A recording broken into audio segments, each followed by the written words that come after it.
Você sabe exatamente do que estou falando.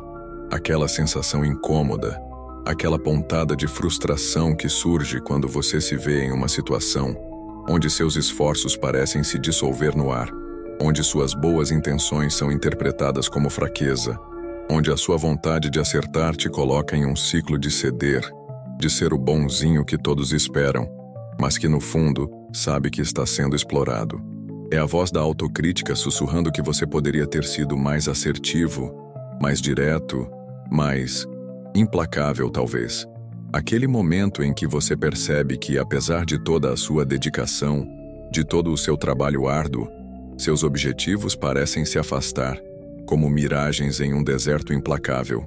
Você se esforça para ser justo, para ser compreensivo, para ser o cara que todos procuram para resolver os problemas, o ombro amigo, o mediador, e no processo, você se perde. Sua própria voz, seus próprios desejos, suas próprias ambições começam a soar distantes, abafados pelo barulho das expectativas alheias e pela necessidade constante de manter a paz, de agradar, de evitar o conflito a qualquer custo.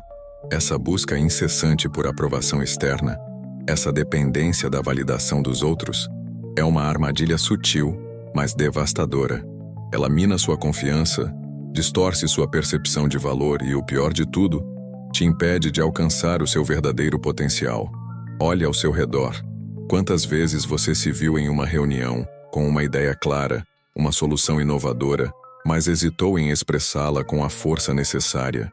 Quantas vezes você aceitou uma carga de trabalho excessiva, um prazo irreal, apenas para não decepcionar, para não parecer que não está à altura? E quando a crítica surge, aquela crítica muitas vezes injusta, disfarçada de conselho construtivo, qual é a sua reação instintiva? É recuar, é se justificar, é tentar provar seu valor através de mais esforço, mais submissão. Essa dança de agradar, de evitar o confronto, de se moldar às expectativas, é um caminho que leva à estagnação, à perda de propósito. Você se torna um espectador da sua própria vida, assistindo enquanto outros moldam seu destino, enquanto oportunidades que poderiam ser suas escorrem por entre os dedos, simplesmente porque você não soube, ou não ousou, reivindicar o seu espaço, impor a sua vontade, com a clareza e a determinação que a situação exigia. Essa mentalidade de bom moço ou de homem de bem, que cede facilmente, que busca a harmonia acima de tudo, é admirável em muitos aspectos. É a base da civilidade, da cooperação, do convívio social. Mas quando levada ao extremo, quando se torna a única lente através da qual você enxerga o mundo e a si mesmo, ela se transforma em uma fraqueza, um obstáculo intransponível para o crescimento pessoal e profissional. A vida, em sua essência, é um campo de jogo onde a competição existe, onde os interesses divergem, onde a assertividade é frequentemente a chave para a sobrevivência e o sucesso. Não se trata de ser mau, de ser cruel ou desonesto. Trata-se de entender as dinâmicas de poder, de reconhecer a própria força e de utilizá-la de forma estratégica, com inteligência e propósito. É sobre parar de ser um peão e começar a ser o jogador que dita as regras, ou pelo menos, que entende profundamente como elas funcionam e como navegar por elas com maestria. Você já se perguntou como alguns homens parecem exalar uma confiança inabalável? Como conseguem influenciar pessoas e situações com uma facilidade aparente? Como raramente se abalam diante da adversidade? Eles não possuem uma magia secreta, nem nasceram com um dom especial. Eles dominaram uma arte antiga, uma sabedoria que transcende épocas e culturas, uma forma de pensar e agir que, quando aplicada com discernimento, transforma a maneira como você se relaciona com o mundo e, mais importante, com você mesmo. É uma sabedoria que ensina a separar o essencial do supérfluo, a focar no que você pode controlar e a aceitar com serenidade o que está além do seu alcance. Este não é um convite para se tornar um manipulador ou um tirano. Longe disso.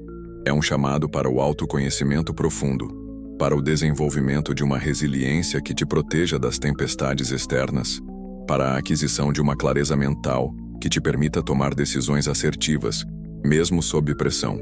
É sobre despir-se das ilusões de controle sobre o mundo exterior e abraçar o poder genuíno que reside em controlar suas próprias reações, seus próprios pensamentos, suas próprias ações.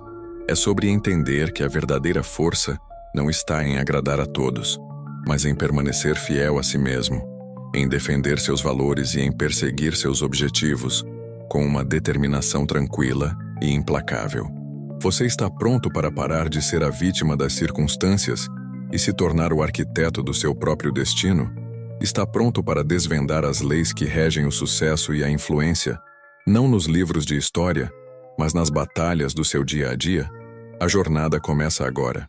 A primeira lei, fundamental para qualquer homem que deseja deixar de ser manipulado e se tornar um manipulador em seu próprio benefício, reside na compreensão da natureza efêmera da percepção humana e na habilidade de moldá-la. Pense nisso. A maioria das pessoas opera com base em impressões superficiais, em julgamentos apressados, em narrativas facilmente construídas. Elas não buscam a verdade intrínseca, mas sim a narrativa que lhes é apresentada de forma mais convincente e que, de alguma forma, reforça suas próprias crenças ou preconceitos. Sua tarefa, portanto, não é apenas ser competente, mas sim projetar a imagem da competência de forma impecável. Considere a situação de um profissional que, após semanas de trabalho árduo e resultados concretos, vê um colega receber o crédito por sua contribuição. Em vez de se lamentar ou de confrontar diretamente, a sabedoria aqui sugere uma abordagem mais sutil. É preciso, antes de tudo, ter a clareza de que a percepção externa é uma ferramenta, não um reflexo da realidade absoluta. A forma como você se apresenta, a maneira como comunica seus sucessos, mesmo que de forma discreta, através de relatórios bem elaborados ou comentários estratégicos em conversas informais, molda a opinião alheia antes mesmo que a verdade completa possa ser apreendida. Ademais, a arte da discrição é um escudo poderoso. Saber quando falar e, crucialmente, quando se calar, é um diferencial. Em um ambiente onde todos buscam se destacar, o silêncio estratégico, a observação atenta, a capacidade de ouvir mais do que falar, confere uma aura de mistério e de controle. Isso não significa ser passivo, mas sim escolher o momento e a forma exata para intervir, de modo que suas palavras tenham o máximo impacto e sejam percebidas não como uma necessidade de atenção, mas como uma demonstração de autoridade e sabedoria. Além disso, a maestria em antecipar as reações dos outros é um componente vital. Antes de agir, pergunte-se: como minha ação será interpretada? Quais narrativas podem surgir a partir disso? Se você apresentar um projeto, por exemplo, não basta que ele seja bom. É preciso pensar em como ele será recebido, quem pode se sentir ameaçado por ele e como mitigar essas reações negativas antes que elas se manifestem. Isso envolve uma análise cuidadosa do cenário, uma compreensão das motivações ocultas das pessoas ao seu redor e a habilidade de apresentar suas ideias de forma a minimizar a resistência e maximizar a aceitação, mesmo que essa aceitação seja construída sobre uma base de percepção cuidadosamente orquestrada. Em contrapartida, a busca incessante por aprovação, a necessidade de que todos o vejam como infalível ou bondoso, é um grilhão.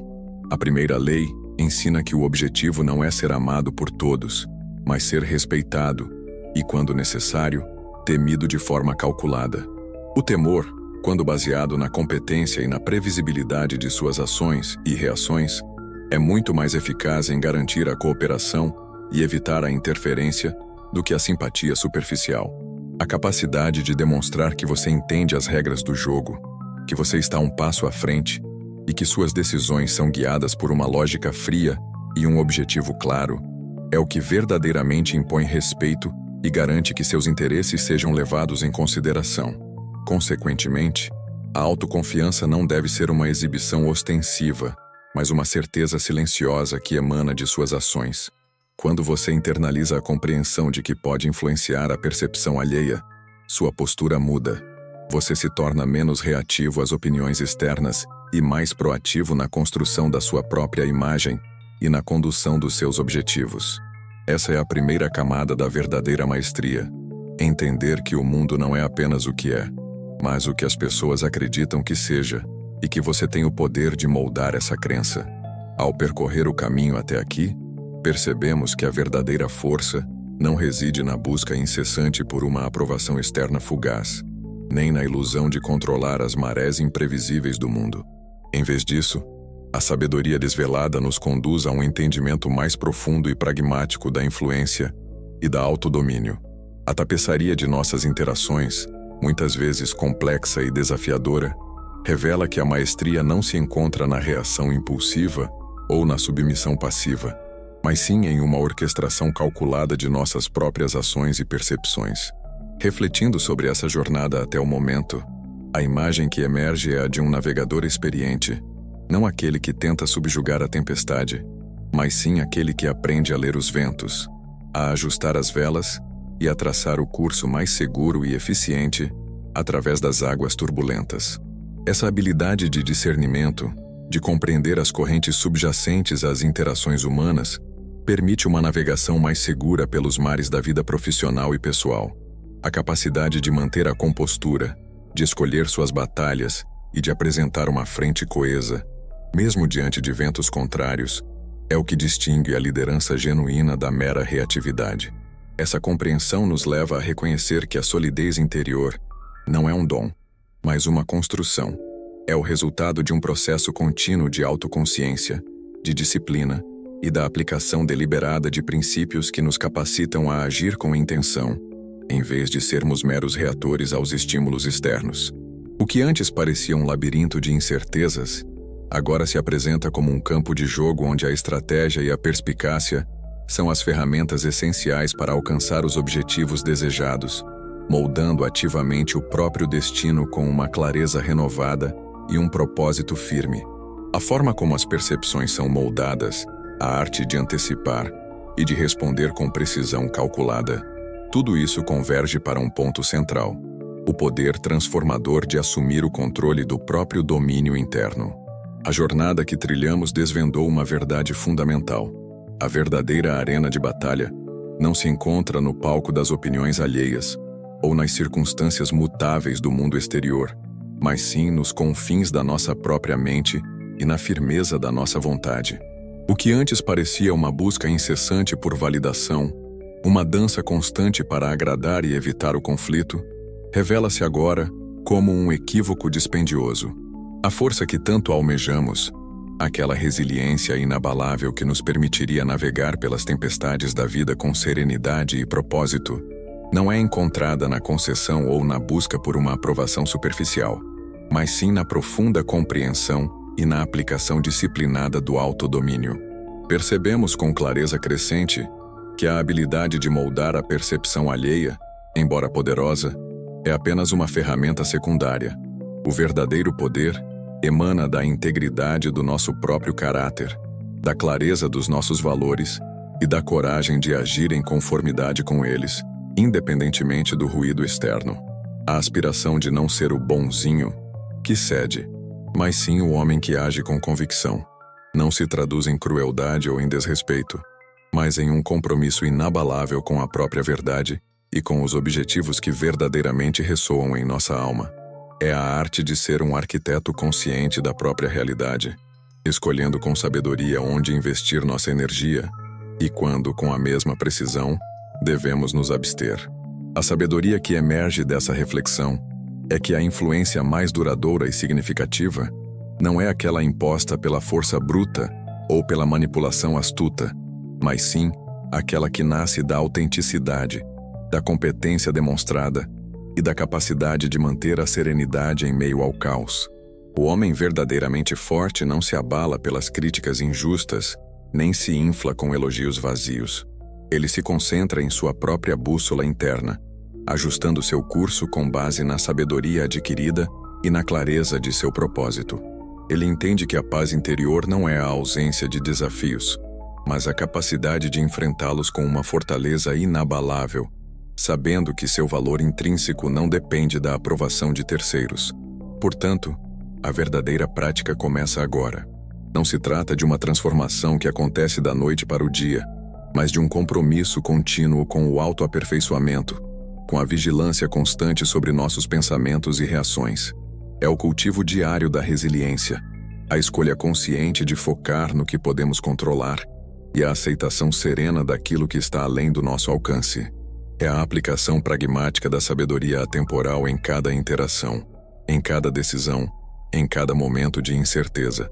Ao abraçar essa filosofia, não buscamos apenas navegar pela vida, mas sim navegá-la com maestria, moldando nosso destino com a dignidade e a força de quem compreende que o maior poder reside no domínio de si mesmo.